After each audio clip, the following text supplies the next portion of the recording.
You're listening to Moonhawk Studios Presents.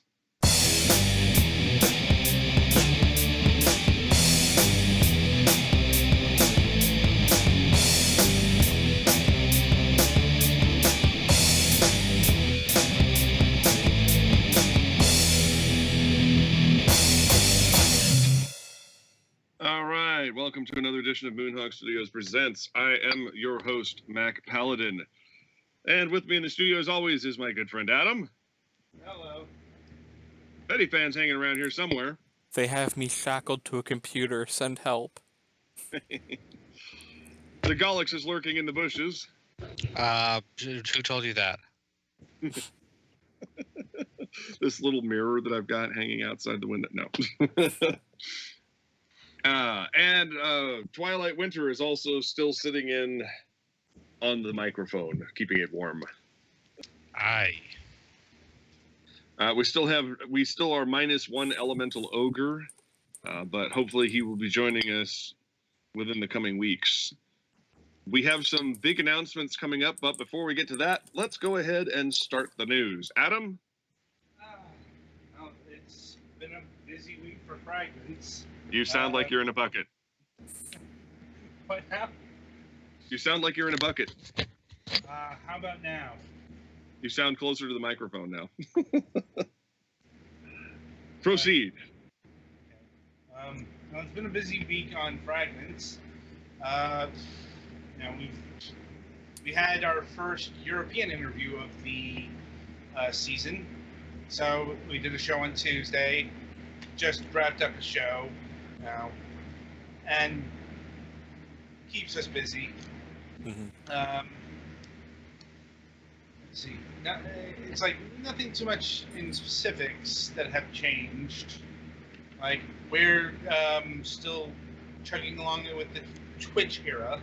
Like we got to do our first live demo tonight, so that was neat. Mm-hmm. Having extra flexibility and personal stuff. Not much going on here. Just dealing with the current age, as it were. Something is wrong with TalkShoe, and it's not picking up Skype at all. Yep, that's why we dropped it. Yep.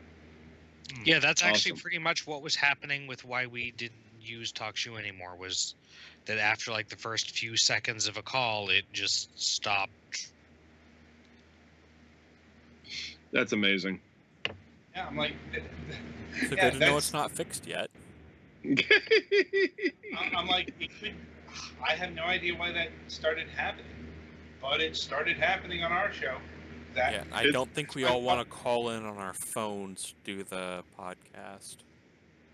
Yeah, it's like we did some testing with the TalkShoe's recording software, and I'm like, it would pick up phones dialed in. Like there was that one test where we could hear Petty Fan, but nobody else. Like because he was dialed in on the phone, but not on Skype. I'm amazed anyone uses like, that service anymore. Well, it seems to be designed for like radio shows, so Like probably with one host.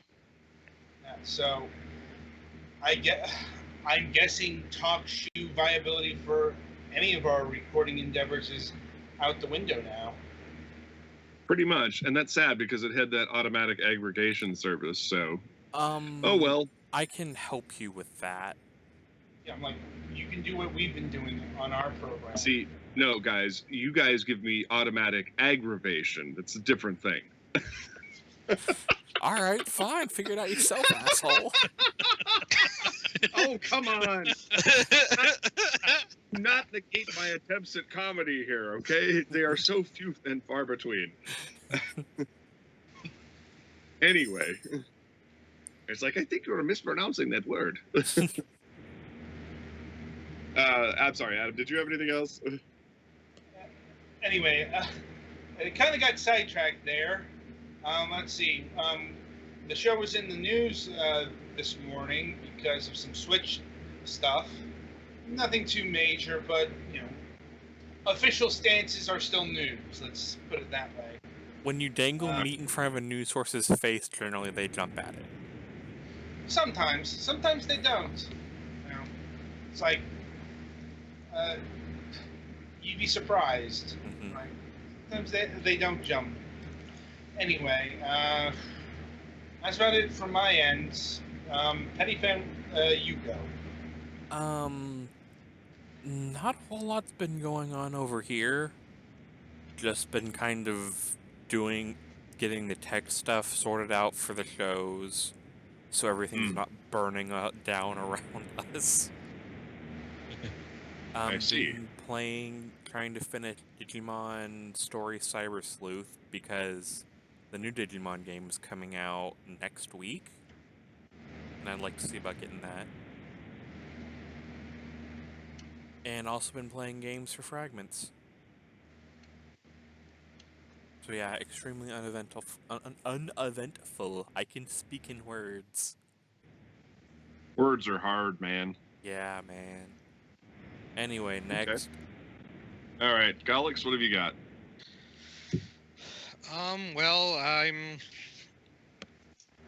still been video game wise keeping up with Pokemon and trying to keep up with stuff from the for the show. I finally caught Sol Galeo and Sun just the other day after waiting for way too long because I was waiting for a time when I could do the event that opens the. Basically, there's an event to do that if you don't do it during the daytime, you get a weird thing where one of the characters says, "Let's wait until daytime," and then the game temporarily shifts to daytime. And I didn't want to have that happen, so I finally got to outside the Pokemon League, so that's neat. Still, I think I'm pretty much done with one set of buying for the trading card game that I got into against my own best advice. Got some neat things, and I'm trying to come up with a better deck than the starter decks, but I'm terrible at thinking about that, so.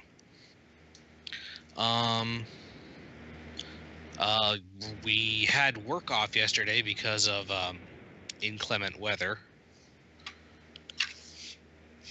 So that was a nice day to have to catch up from some stuff. Unfortunately, I still had to go out because I had a doctor's appointment, but luckily it wasn't too terribly bad. We had it off because of sleet and freezing rain mostly, which is never fun to drive in, but thankfully when I was driving it was a little bit not as much.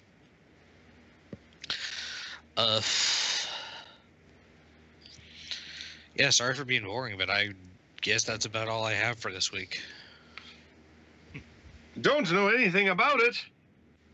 All right. Let's see. Keeper of the hot mics. Twilight Winter. What's cooking? Well, in terms of personal news, Monday I cut my finger open with a piece of glass at work. Woo! Yeah, it's okay. I still got my finger attached. All right. It wasn't an auto harp. Hey, auto harps do bludgeoning damage.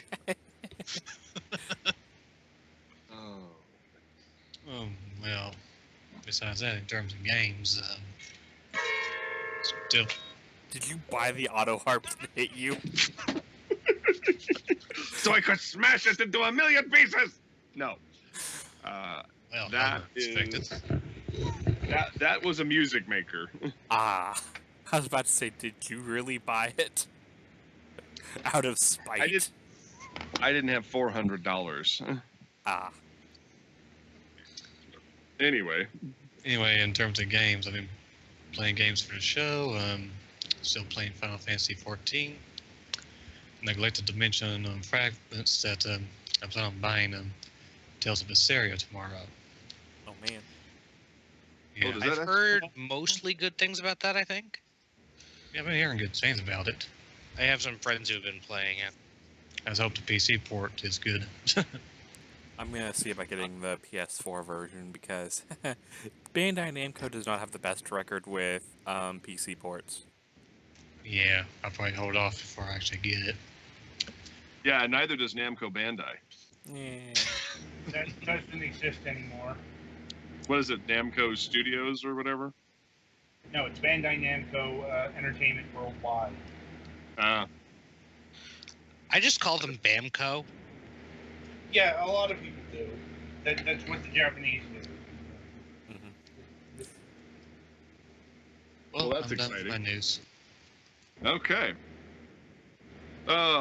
As for me, so many things are going on. We haven't shifted gears so much as added an item to our roster. As of right now, the active project going forward is Space Destroyer Hunter, because it is much lower budget and 100 times more likely to succeed in the early phases. We have officially cast Skylar Davenport as Captain Sky Cobalt. I have received a response from Vic Mignogna, and his answer was very polite, but it basically boiled down to, when you've got the money, give me the call, and that is totally fair.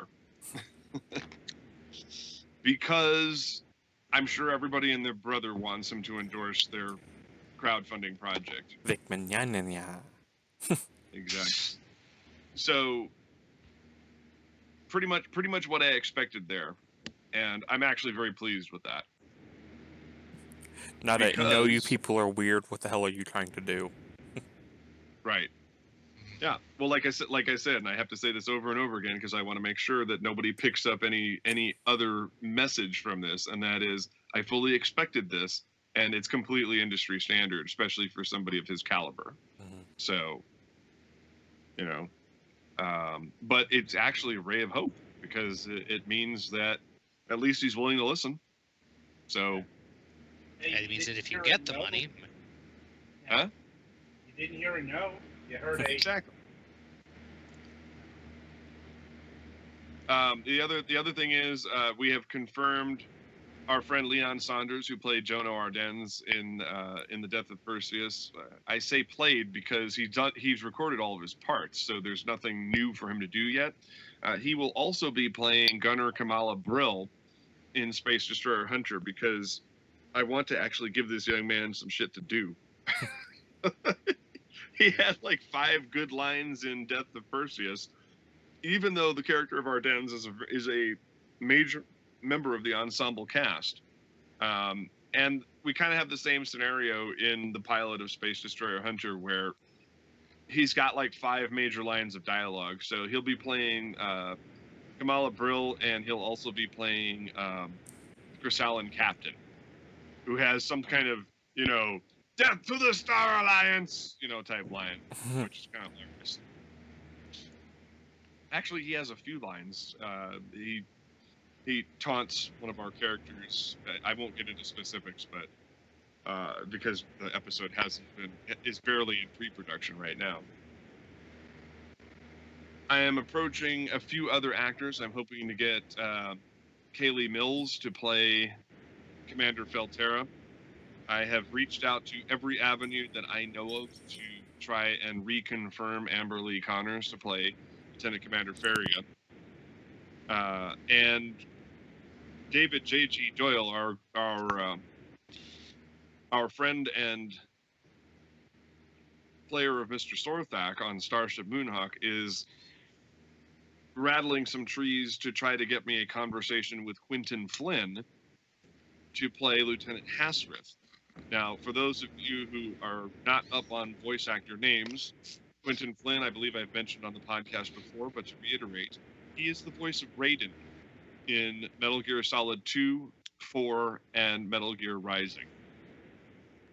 mm-hmm. And I Yeah, think also... Go ahead. Yeah, I remember you mentioning that before. Yep. Now, I've tried unsuccessfully to get a hold of him directly. Maybe I'm just looking in the wrong places, but I said, well, hey, David, since you know the guy, why don't you set up a meeting?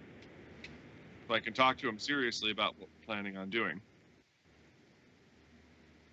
And the other big piece of news is that on February 8th, we're going to have John Bailey, the Epic Voice guy, on the podcast, barring any scheduling conflicts or other items standing in our way. I've begun the process of trying to get him to do the voiceover for our Indiegogo video. Oh man, Yeah. epic voice videos. Yep. And the really big piece of news regarding the animation production is that Nathan Bonner, creator of Indavo and friend of the show, and Starship Moonhawk, I should say, is joining us as lead animator for Space Destroyer Hunter. Over the last couple of years, he's been working on making Indavo the animated series and has actually produced 2 full-length episodes. Each one he's been working on has been getting progressively better in terms of animation quality and overall editing and stuff like that. The most recent one actually is pretty well articulated. There's still a little bit of moonwalking going on because Anime Studio is fucking hard. It's one of those things where it's easy to learn, but mastering it is the real challenge. And so what we're going to do is, between him as lead animator, apparently he also does 3D, so he's going to be doing the 3D model of the Hunter. We're going to do a combined 2D 3D production, and then Keith will do finishing in After Effects, and our background artist Larry Cathy will be returning to help us do all of the matte paintings for the actual cartoon. So we've got a pretty much full team going. I'm looking to try and acquire one more animator to help with kind of relieving our 2 main players there, because Keith can't do it alone. He's got way too many irons in the fire, and I ask so much of him that it's like gotta get him some help. And we're trying to put together a total of 5-man team. Now, I'm actually studying Anime Studio myself, so that way I can help with the rigging. It uses dynamic skeletons, so it's kind of interesting when you're trying to articulate something in Anime Studio. Anime Studio, for those of you not in the know, is kind of a distillation of what Studio Ghibli uses with their Toons software.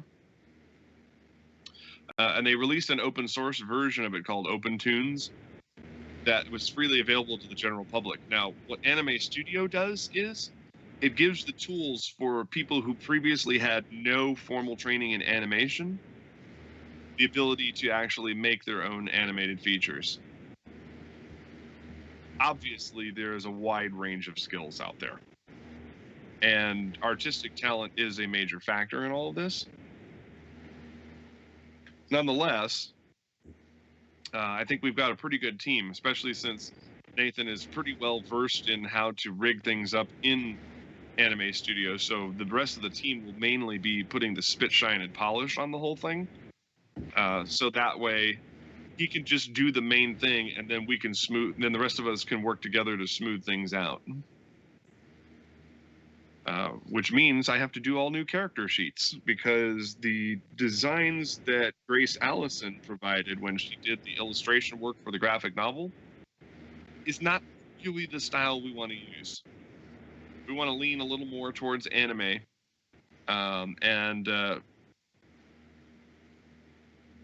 With that in mind, Petty Fan, why don't you go ahead and cue it up for the first time in a live setting. Everybody will get to hear the Space Destroyer Hunter theme song. So, Petty Fan, whenever you're ready, hit that.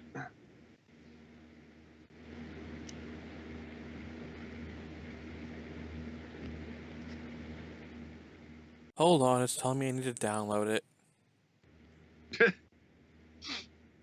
That's weird. That link should have allowed you to preview it. It says this file can't be previewed. You have to download it. Great. All right, I think Sometimes I have if you it. refresh. Okay.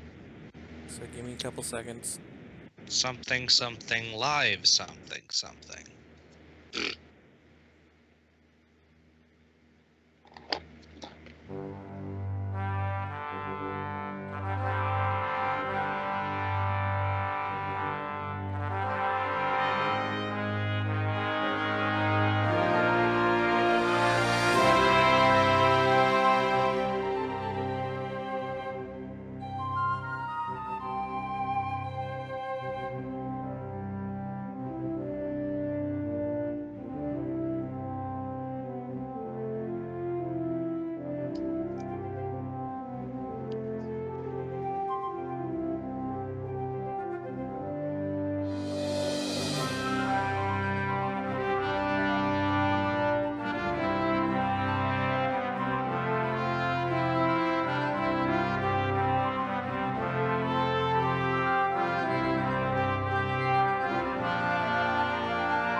Did you run that through your speakers?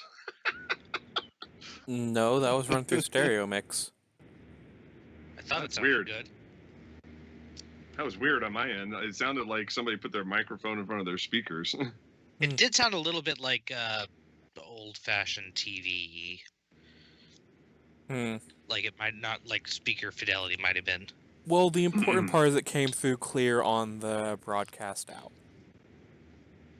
Well, that's good. Anyway, Jared Coing, the guy who did the Starship Moonhawk soundtrack, pretty much all the tracks on the album, as well as helping me realize my vision on the main theme song for Starship Moonhawk, actually submitted this as a alternate theme song, which is kind of funny because this is pretty much exactly what Dennis McCarthy did when they were developing Star Trek: The Next Generation. Gene Roddenberry says, "I want to use the Star Trek: The Motion Picture theme," and McCarthy was like, "Right, but what about this?"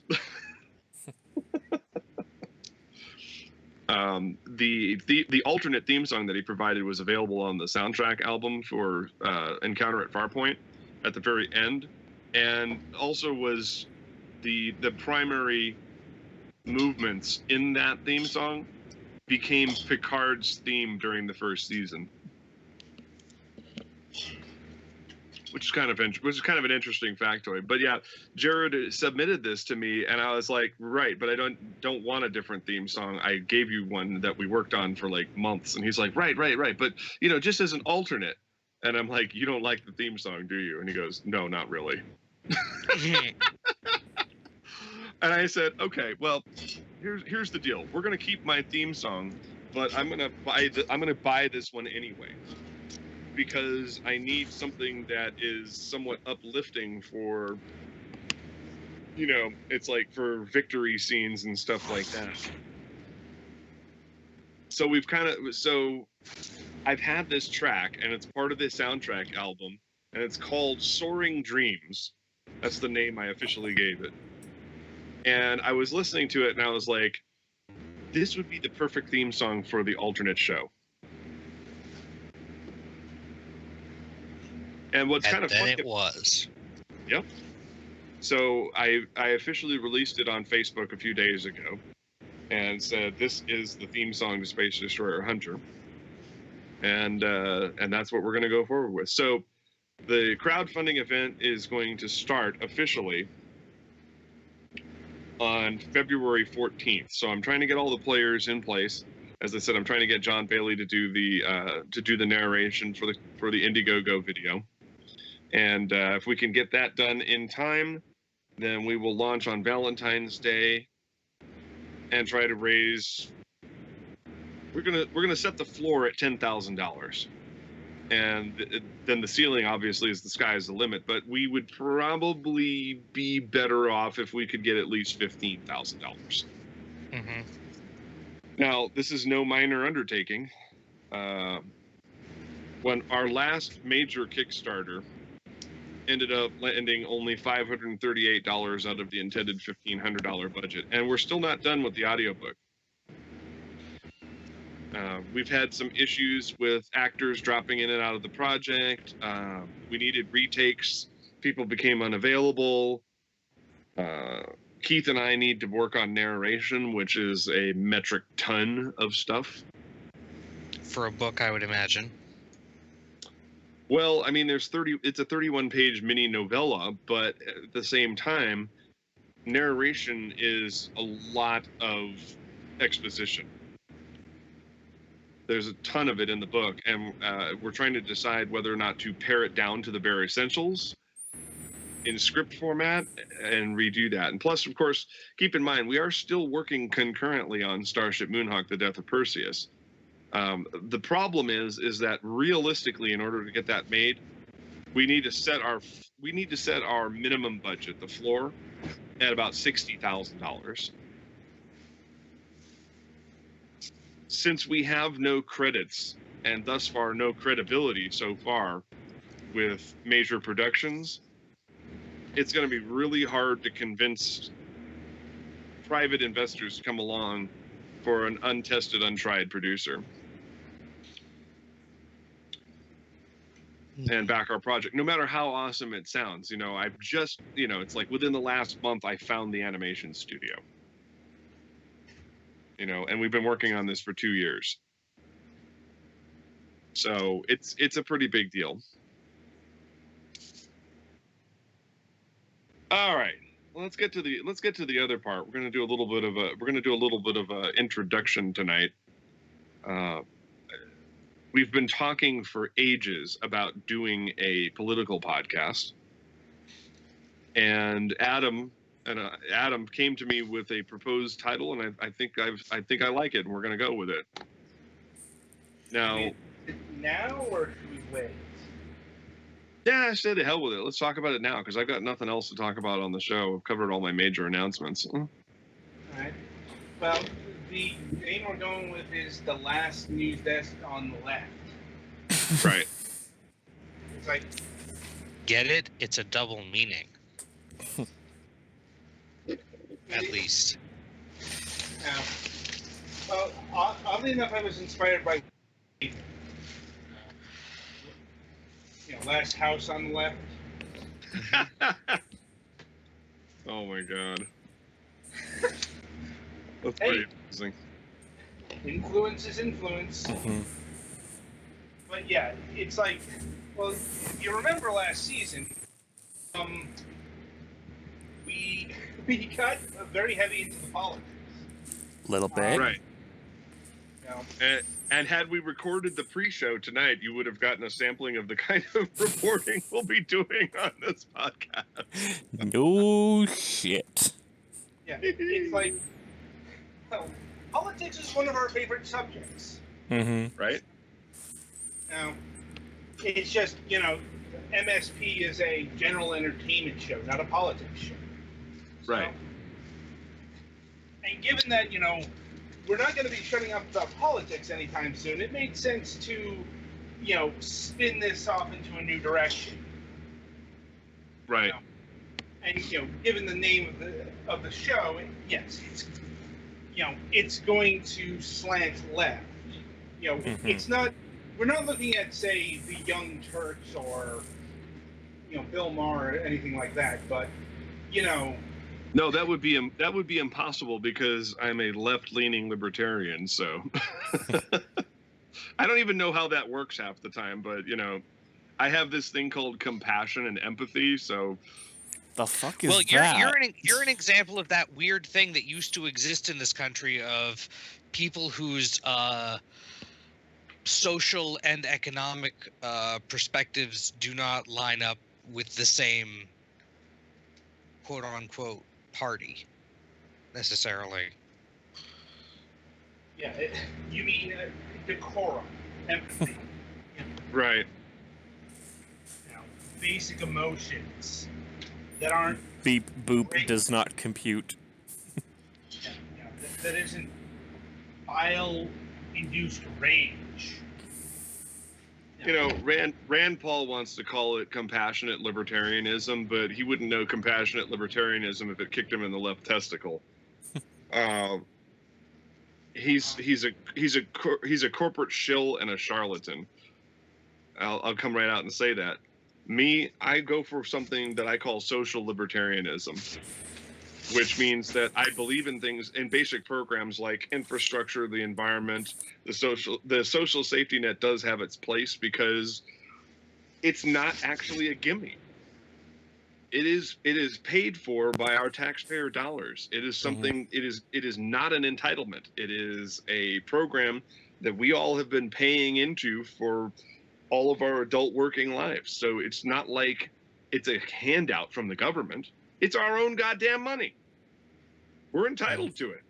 And that's the only reason you would attach the word entitlement to that program is that we are literally entitled to that money because it's ours to begin with. You know? I think programs like that are absolutely necessary for a free and compassionate nation to actually function. Right. Got to be careful with that heresy, dude. You might have some Republicans trying to Burn your house down. They can suck my ass. That being said, I've never bought into the libertarian ideology. I lean, liberal. It's just, the point we're trying to make here is, reality has a liberal bias, as they say. Witness this week where, scientific facts have become rogue. Shit like that. So, as far as our future plans, like when we're launching this show, where it's going to be, we haven't worked that out. Like, I figure it's going to be sometime after Mac's done with his crowdfunding project because he's got a lot on his plate. Well, the actual crowdfunding, as I said, will start on February 14th and then run 30 days. And I've learned my lesson about trying to run a 60-day campaign. If you try to run a 60-day campaign, there's no sense of urgency, and then everybody just forgets about it. Right. That's actually the prevailing wisdom of crowdfunding, is that the longer you give people to do something, the less likely they are to do it. Yeah, I funded the Let's Speaking English book, which is it's a web comic that I read anyway. I funded that and completely forgot about it because it was so long. I mean, I'm not taking it back. I still want it. I still want to do it, but I had forgotten it hadn't been done yet. Yeah. Well, apparently we still owe 2-hour-long specials. Yeah, we do. Those will happen sometime before the heat death of the universe, right? Pretty much. I mean, you guys are some of the biggest donors on that project anyway. And I would say that over the last almost 4 years that you've gotten your money's worth being on the show. Shit. So, I mean, Who it's the not hell like is this anybody was Headache fan betrayed. guy? He threw us money. Let's have him on the show. I've not left. Someone help. They've locked me in the basement. It's like, dude, he shit on the rug. He ate all of our peanuts. He drank all of our beer, and he won't leave. He's the perpetual house guest.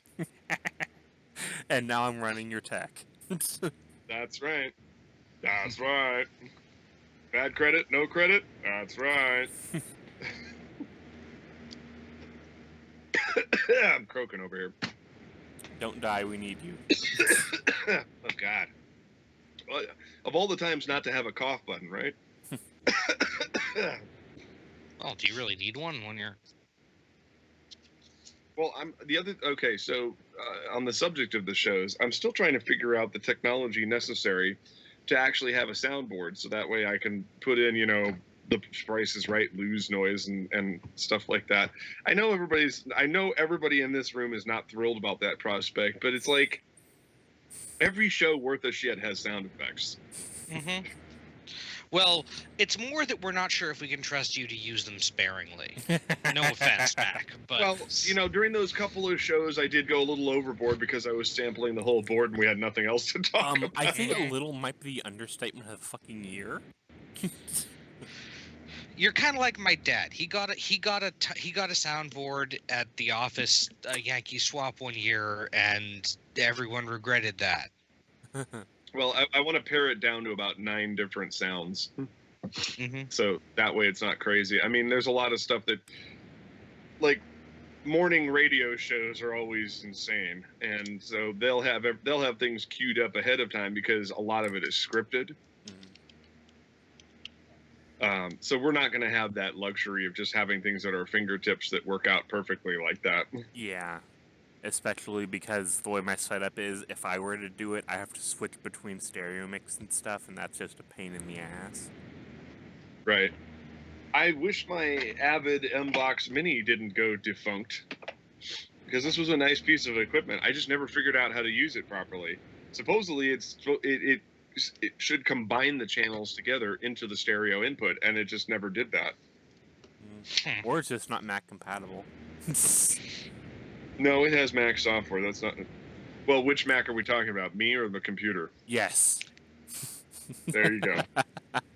No, this thing's shorted out or something because it doesn't function at all. It's like you lose sound after about a few minutes. Was that the one that we were getting radio channels on, or is that something else? No, that was an old AV board that I had from the 80s.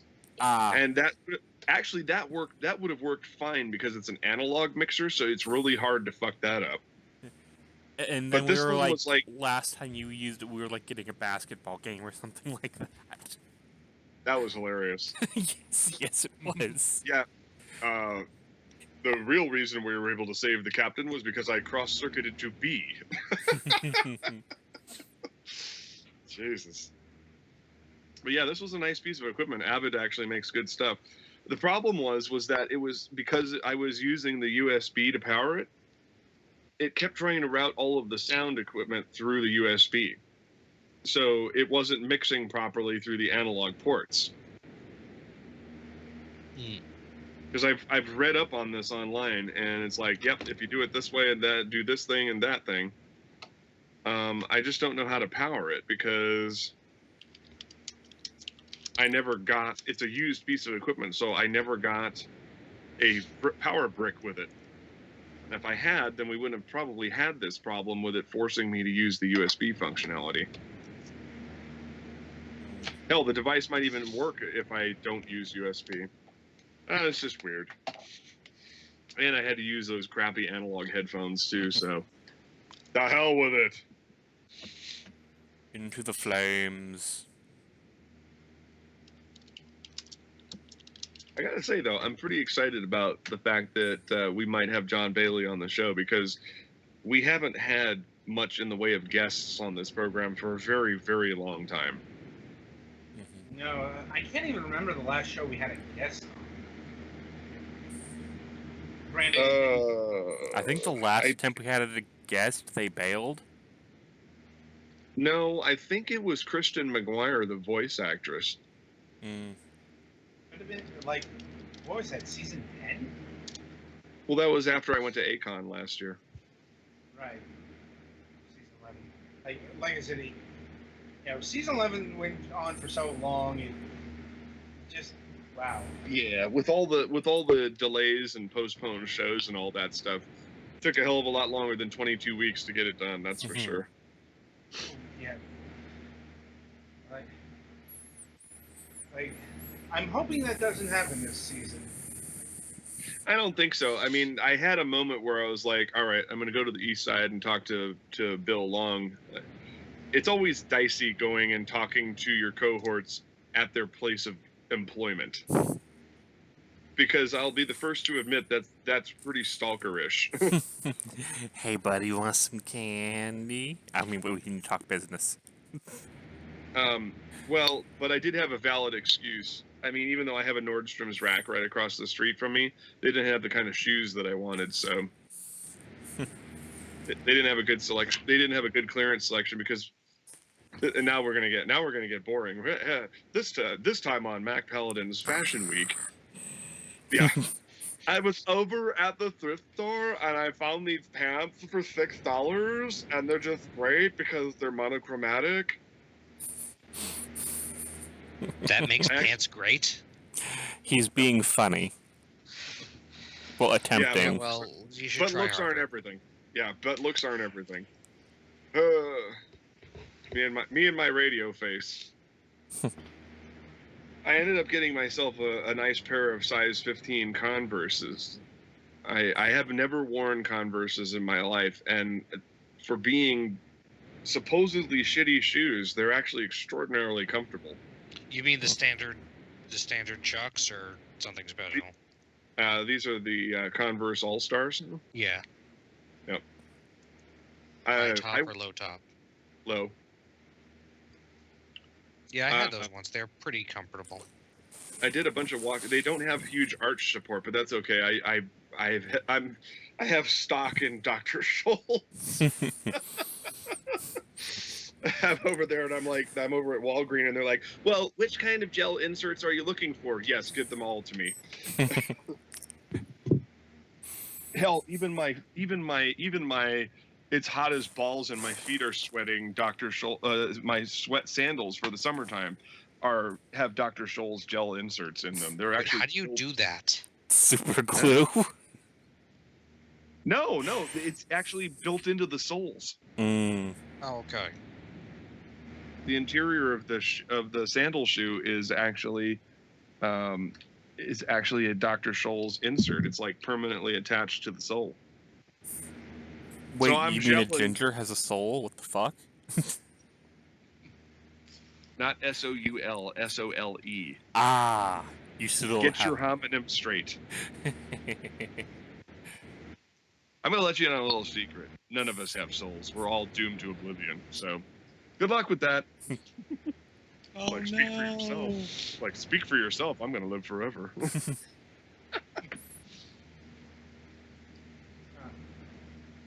Your special effects are lame. That's not the point. Yes, it is. What were you going to say, Adam?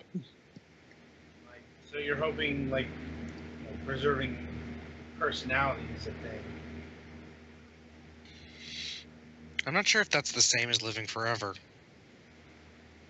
I'm it's like, I'm hoping then you're hoping that the law of thermodynamics doesn't apply. Well, no, I mean, preserving your personality is different than... is it you or is it a copy of you? I'm like, That's my fear about cloning. I have this fear of my quantum signature. The place where my consciousness is located is something that they cannot certify to me that they can move. So if they cloned my body and transferred my memories into it, when that clone wakes up, would I still be me? Or would it be a copy of me looking back at me? Probably the latter one, honestly. The only way to me that I think would work to permanently do that is if you, slowly over the course of many, many surgeries, if they came up with a technology that lets you, add RAM to your brain or something. And then they came up with a technology that lets you, connect you to the internet in your brain or something. And, many, many of those, you gradually ship of Theseus to yourself. That's the only way that I could think of that it would still definitely be you with the experience of being you. And even then, that's a maybe. Yeah, that's not even remotely what I was philosophizing about. it's my perception of myself. In other words, I see me through the lens of my own eyes and my own senses. And Right. and simply copying my memories to another body would not transfer that oneness, that sort of perception of the universe. So it would literally be an out of body experience. And since there's still questions about, I mean, they've answered the biochemical part of it, but the actual sort of explanation for where consciousness truly comes from hasn't really been answered. And I'm not sure how they would definitively prove it without killing a bunch of people. Right, yeah, I'm operating from the premise that, for example, in a transporter, aside from all of their other feasibilities, whoever goes into the transporter dies, and then a copy of them with all of their memories up to that point is created at the destination. As far as the person who goes in is concerned, their consciousness ends at that point. So the only way of putting a human consciousness intact into an everlasting form is basically to ship of Theseus the brain. That is to replace it so slowly that with the acclamations in between, there's no interruption in consciousness. Yeah, I'm not sure that that's actually the answer. I'm like I said, that's only a maybe, but that's the only way I could think of that isn't an outright no. See, the thing is, the person you would get back on the other side has no way of knowing that they are not the person that went into it in the first place. As far as that duplicate would be concerned, nothing has changed. I guess there's also the matter of whether you're concerned about a world that you don't get to see or a world that doesn't get to see you. Well, that got deep. Because the transporter works fine for the second one. The transporter or the perfect computer simulation, even.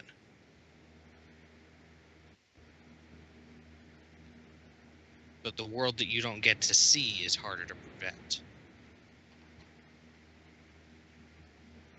Well, there's a prevailing theory out there that once our cosmic energies are separated from our body, we're a blank slate anyway, because energy travels light. So there's no, as of yet, there is just no technology, there is no philosophy, there is no scientific evidence that proves to me that we could ever be dematerialized and rematerialized and still be the same person. Mm-hmm. For some reason, that bothers me. It's like it's not even a thing yet, and it worries me. Because I did read some article somewhere where they were saying that they had actually effectively faxed an object from one place to another, and I'm like, right, but is it truly the same? For a world that gets to see it, it's the same. For a world that it gets to see, yeah, that's the second one. There is the part that really bothers me. It puts me in a feedback loop. Mm-hmm. Hell, sometimes I don't know if I'm the same person as when I went to bed. You know, so It's pretty difficult to prove. Like, yeah. I mean, Phineas Gage. What's that? Ever heard of a person called Phineas Gage? The guy who got the railroad spike through his brain and he survived and he was perfectly healthy, but his personality radically changed. Okay. So was he still the same person after he had a lot of his frontal cortex destroyed? And, he went unconscious, but then he came back and he still had his memories and stuff, but he had lost some kind of thing that regulates behavior. Yes. The answer is, well, no. No, he wasn't the same person. Literally. No. His personality was altered forever. And that's the thing I always ponder these kinds of things. These kinds of things sort of keep me roaming the corridors at night.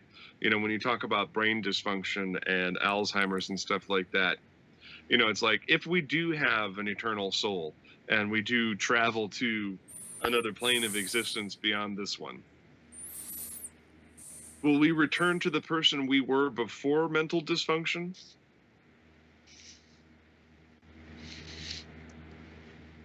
I mean, Yeah. who are we? Who are we truly?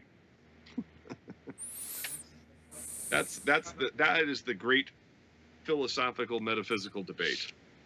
Yeah. Well, and that's actually, I would argue that that's not even all that hypothetical for people who are, like, I am on medicine for depression, and I could be on medicine for attention deficit if I thought I should. And, like, am I the person I am with the medicine, or am I the person I am without it? Believe me, ADHD medicine is not fun. As someone who was on it for 12 years, never again. Yeah, I was on Ritalin, and I can tell you right now,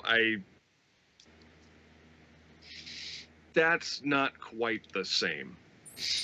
It's And the not reason quite. Because all it does is help regulate function that you technically already have, but are having difficulty accessing. Right, but is the difficulty accessing that function part of who you are? I mean, I know for a fact that the difficulty interacting in social environments is part of who I am. True, but the desire for what you actually want to be has never changed. Mm-hmm. For example, a lack of impulse control does not make you an evil person. It doesn't make you a good person either. It's neutral. But inside, the difference between right and wrong, unless you're a psychopath. Not gonna say it. And It's a little more fuzzy than difference between right and wrong, the stuff I'm concerned about. well, the point is that the ability to engage impulse control and not has nothing to do with your ability to know that your impulse control is off. Mm-hmm. I hear what you're saying. I just think that it's not a totally cut and dried thing, and there's some room for debate in terms of, like, are you the person who can barely get out of bed in the morning and can't focus on reading for more than a page at a time? No, you're always the person you are on the inside, the one who wants to get free of that. But The only difference is that the medication and treatment allows you to move beyond. Mm-hmm.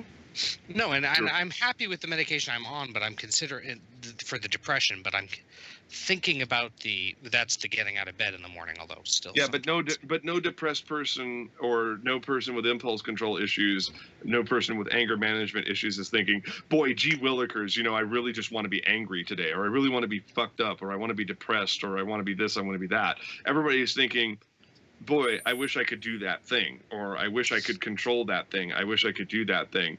And the medication allows them a tool to actually do that. So the medication is really just allowing them to be who they were always meant to be in the first place. Mm-hmm. I hear you. So yes, you are that person. You've always been that person. You just couldn't act upon it.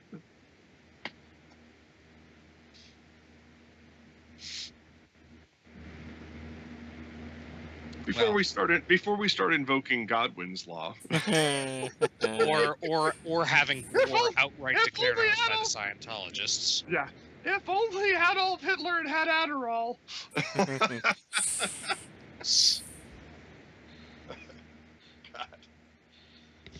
People going back in their revisionist history, and it's like, yes, I'm pretty sure that Hitler had autism. Oh God, please. Therefore, therefore all artistics are as bad as Hitler.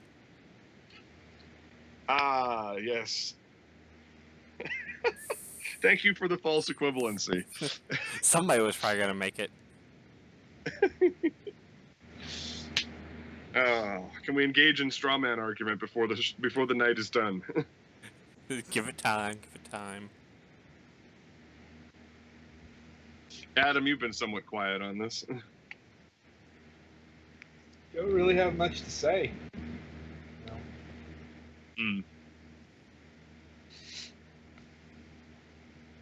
I just think we are always the best person that we want to be, regardless of our actions. And there are certain tools out there that allow us to get there, for those of us who are not able to do without help. So that's just how I feel on the subject. Now, that said, interesting tidbit is that I spent, what was it, 10 years on Ritalin, and was able to focus and get through school. Went off of it. Felt regret for going off of it because of the fact that my performance degraded significantly. Went back on it in my 20s and received no benefit whatsoever.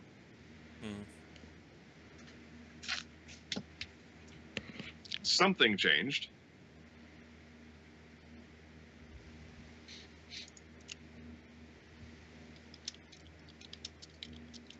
All right, somebody talk about video games. Oh man, video games. Video games. So isn't there a new Tales game you should have gotten by now? I don't know. Talk to my ex. Did she take the PlayStation? No, I owned all of that. It's just she took away my desire to engage in a lot of this stuff once she left. Oh. There was about an 8-year stretch where I would buy video games and just throw them in a box. You know that, right? Yeah, I remember. I pretty religiously played the Castlevania games and a lot of stuff. I was very much into handheld systems at that time, but enhancing my PlayStation 2 collection, I have to say that prior to meeting Jamie, I had not seriously played a console game since 2002. No, I remember. That's part of the reason why I recruited Naka and Ogre back in the day. Because, I needed people who knew video games that, were kind of modern and shit. Yep. I had this weird stretch from 2003 to 2011 where I would just buy game after game after game and then just never play it. It was on display on my shelf. I'm kind of in that thing right now for Wii U games, but that's mostly because we have one TV in this house and my parents tend to use it when I have free time. These days we call that a Steam sale. Well, Steam sales are different because with a Steam sale you're usually paying like $20 for like 100 games. I know. Rather than like playing $60 for one game. And I can't remember the last time I paid $60 for a game. I'm gonna be doing that this week. I think for most of mine are Digimon. more like, I think most of mine are more like 30 or 50, but still. Well, when you've got an account that has over 1,300 games, you get games constantly. Kind of builds the desire for, oh, hey, look, a $60 game. It's like, oh, hey, look, I could have that person who makes a $60 game on my show, possibly. Yeah, well, when I can get Nintendo games on a Steam sale, I'll get back to you. Shots fired. Well, Nintendo games rarely ever go on sale. Yeah. Yeah, that's kind of a triple thing of Nintendo games on sale, Nintendo games on Steam. That's kind of what I want to see about getting Xenoblade Chronicles X while it's cheap, even though the text is so small it's fucking illegible, so I wouldn't be able to play it for a while until I get a bigger TV. What are you still running? Speaking of Xenoblade, so I heard that one of the titles that's coming out for the Switch is actually Xenoblade 2, and I'm confused by that. So Xenoblade Chronicles X is a tangential game that has no direct bearing on the original Xenoblade Chronicles. Yes. And Xenoblade Chronicles 2 is a direct sequel to the original Xenoblade Chronicles? It seems to be more in line. Yeah, it seems to be more in line with aesthetic and universe, at least. Yeah. Chronicles X is a much more. I mean, it's literally a spaceship named what, like they name the crashed spaceship settlement like New Los Angeles or something. Yeah. And has giant Spoiler robots alert. and stuff. Spoiler alert. If they say it on the back of the box, it's not a background. spoiler. Okay. Yeah, that's background stuff. Whereas the original Chronicles game is a much more fanciful setting. Well, it's the original Xenoblade Chronicles turns out it was on Earth. just And ridiculously far in the future. No, maybe. The thing is, it had some. It was very Nietzsche, and The original Xenoblade Chronicles or the original? well, there's only one game called Xenoblade Chronicles. No, okay. No, I just want I was just clarifying that we weren't talking about any of the other Xeno games because Chronicles No, that's is whatever else it is. You're on the dead-ish bodies of two giant things standing in the middle of the ocean. yeah. But do you understand why those came to be? The human beings that conducted the experiment that essentially erased all of existence became gods. Yeah. Okay, so they destroyed the Earth and then recreated it in their own images. Yeah. Yeah, I was Xenoblade aware Chronicles of was a something weird like game. that, but I won't claim it ever made 100% sense to me. Yeah, but if you get all the way through the game, it's explained rather succinctly.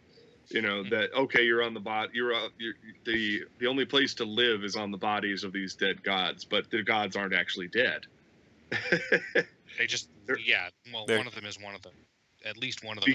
because of the nature of the experiment that effectively destroyed all of existence except for these two people, it gave them the ability to shape their own reality. Right. So they recreated the Earth and the Sun and the solar system and all of existence, and then became gods of that universe. Mhm. So it's almost everything that Takahashi does is influenced by the philosophy of Friedrich Nietzsche. Hence So those 3 Xenosaga games titles and stuff. Right. But that was a whole other clusterfuck Right. of philosophy. I because remember Sword and Xenosaga being a tire fire at best. Well, that's because after the first game, Soria Saga got fired off of the entire franchise by Namco. And then it was supposed to be 6 games, and then Takahashi basically got fired off of it, and they brought in a whole new set of writers and producers to finish the story in Xenosaga 3. And all of those were at least vaguely intended to be like from the original Xenogears, the Perfect Works thing that says, and here are the other 7 games in the series of which this is like number 5. Yeah, chronologically. Xenogears is only a spiritual prequel to all of that. I know that, but Xenogears originally was planned to be like chronologically the 5th part in a whatever part series, and then some of the plans for that filtered down, I guess, into Xenosaga instead. Not the least of which was Squaresoft saying abso-fucking-lutely not. You didn't even actually finish that one, and you want us to let you make 6 more? Are you on meth? Yeah. One could easily make that argument. That's an argument for another time. I think that's a good place for us to wrap it for tonight. All right. interesting philosophical discussion. All right. Next week, I don't actually have a day off, but because we are moving our entire business from one location to another. So I don't think there's going to be any interference with the program, but let's just say I may be less talkative. So we'll see how it goes. Barring any unforeseen circumstances, though, join us again next week. Same bat time, same bat channel, hopefully with less technical difficulties. I am your host, Mac Paladin, on behalf of the cast of the crew of Moonhawk Studios Presents. Thanks for listening, and stay safe out there, kids.